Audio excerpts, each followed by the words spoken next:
Oh, howdy all, grab yourself a drink, it is time for some Path of Exile discussion.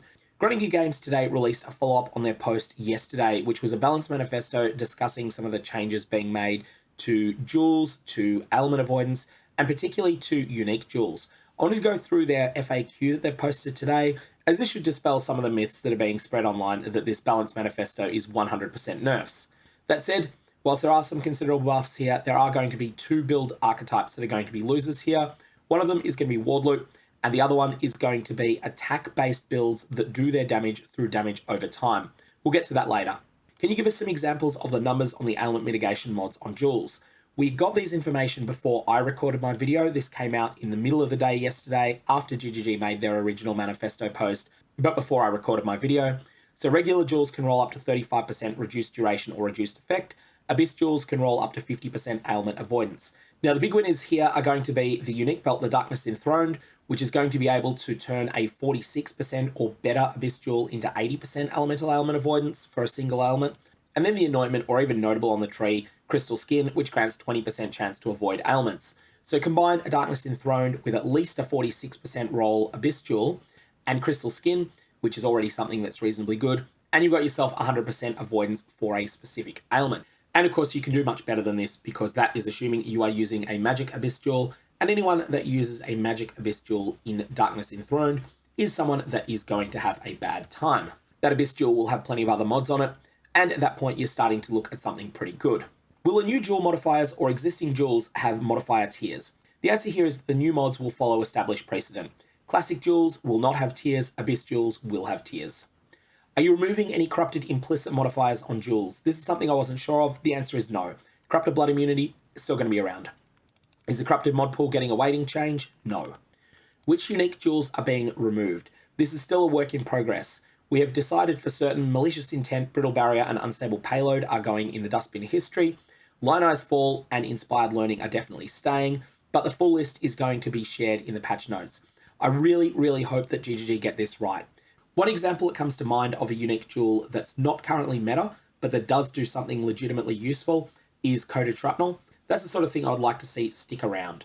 I'm going to come back to Lionized Fall later as well, because when we talk about Replica Conqueror's efficiency, we're going to want to discuss that one. Is diluting the mod pool a nerf? I would go further than GGG here and say, no, this is not a nerf. This is like when GGG have added a couple of new, genuinely good mods to Abyss jewels a few leagues ago. They added things like Curse Effect there that are very hard stats to get otherwise. This just made Abyss jewels objectively better than they used to be. Not by very much, but it did make them better. Even if you don't want the ailment mitigation mods, you'll still find that some of the other new mods, like Mana Reservation Efficiency, are going to make jewels far better than they used to be. In fact, I think that this is pretty much going to wipe out a number of mirror tier jewels in Standard, although I'm open to being proven wrong there. People don't usually mirror jewels all that much, but in Standard, where people have extraordinary amounts of wealth, it is something people do sometimes as a min-maxing step. And I think that everyone that has invested mirrors in jewels is going to feel pretty sad about it when there's these new mods that they probably want instead. Which of the removed unique jewels from quest rewards are going into the global drop pool? Now, the answer is basically none of them.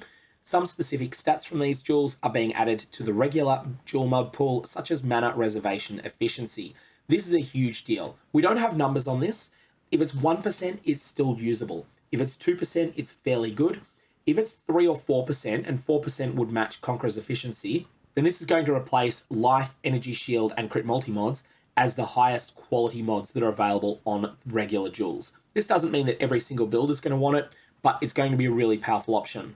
I think the best use for these is going to be for builds that eventually want to get an Enlightened 4 in their build, but they want to start running all of their auras already. And they're going to be able to go Mana Reservation Efficiency on a few classic jewels. And then when they do get their hands on an Enlightened 4 or an Enlightened 5 even, then at that point they can start removing some of those jewels and replacing them with mods that have other stats on them. And replacing those jewels with powerful uniques like Forbidden Flame and Forbidden Flesh. What's happening to divination cards that grant unique jewels? These are going to have their rarity brought into line to the new rarity of that jewel. So this means that if a jewel is being made 5 times rarer with these changes, then the divination card will be made 5 times rarer. We saw this in reverse in 3.19, where the divination card, the Spark and the Flame, which grants Beric's Respite, was buffed in drop rate by a factor of about 20, and that's because Beric's Respite was moved out of tier 1 rarity and moved into tier 3 rarity, which means that it was made something like 20 times as common. And GGG just made a change to the divination card as well. So they're pretty much on top of that. The divination card rarity will match the rarity of the item that it's providing. Our unique jewels that are already rare, like Unnatural Instinct, going to be even rarer. So for those of you that don't know, there are 3 equally rare, rarest jewels at the moment. These are Inspired Learning, Unnatural Instinct, and the much less popular, but still quite niche, Unending Hunger. These jewels are going to remain at the same current rarity that they're at now. What's not really clear from this is the next tier of rarity down from this. This includes 2 significant uniques, Intuitive Leap, which is widely used at the moment, and Fortress Covenant, which has fallen a bit out of favour, but is still a very, very good item. These ones will be interesting to see if they stay where they are in rarity, or if they're jumped up a rarity tier. Now we have the one that's the big news. Will jewels that are being removed still have replica versions from Heist? No, if the base jewel is being removed, its replica version will also be removed.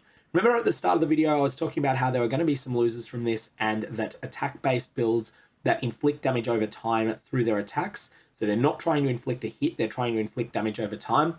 Those builds have to get their mana from somewhere. The lowest opportunity cost way to do this at the moment is through the use of Replica Conqueror's Efficiency. If this item goes completely legacy, and therefore is not available in the future, this is going to be a considerable nerf to those builds, as they don't really have ultra low opportunity cost ways to deal with their mana. Hit-based builds won't care about this because they have mana leech. However, for builds that are not able to get effective use of mana leech because their hits are too small, those builds are going to struggle somewhat. There are options here. You can use a Warlord chest, you can use a mana flask, or you can use a high-level Clarity or Help Alira and things like that. But broadly speaking, all of these are a higher opportunity cost than what's being removed. I would like to suggest to GGG that they change Replica Conqueror's Efficiency's name. Keep the stats, just change the name to Replica Lionize Fall. The item is strongly thematically linked to bows, even though it's not solely useful on bows. And as a result, I think it's something that would still continue to work. This would also have the advantage of keeping one of the most common of the genuinely good replica uniques around, because Replica Conqueror's Efficiency is something that you just commonly get when you're running a uniques and replicas heist. It is the most valuable of the genuinely common uniques that you get out of Heist, and it'll be fine to see it stick around with a new name. What's happening to these jewels? Conqueror's Efficiency, it's going legacy, but its mana reservation stat is going to be available on rares. So that's a buff. Survival Secrets, its stats may show up in a different form like a unique item, but we can't confirm this yet. So this is going to be a nerf to Ward Loop here unless there are some other changes made. Poacher's Aim, this has been removed entirely. So this is something that is not particularly impactful late league. People don't continue using Poacher's Aim long term, but it is something that is very, very good early in progression, and it's going to be going away. Golem Jewels, they're somewhat deterministic and are not relying on random drops anymore. The intention is that they'll be still relatively accessible. And to Dust will be a corruption-only jewel. What's happening to Primordial Jewels? Nothing. And are other forms of ailment mitigation being nerfed to offset the buff to the jewels? No. Overall, I think this is a buff to most characters. The changes being made to attack-based damage over time builds, though, do need to be looked at somewhere else, because if they aren't, then that archetype is going to be in quite a bit of trouble, and it hasn't been a superstar performer lately. So I hope GGG can look into that, and we'll get some more information on that with the 320 live stream, where there's going to be some talk about melee changes in general. That's all I've got. May your Varlorbs have interesting results.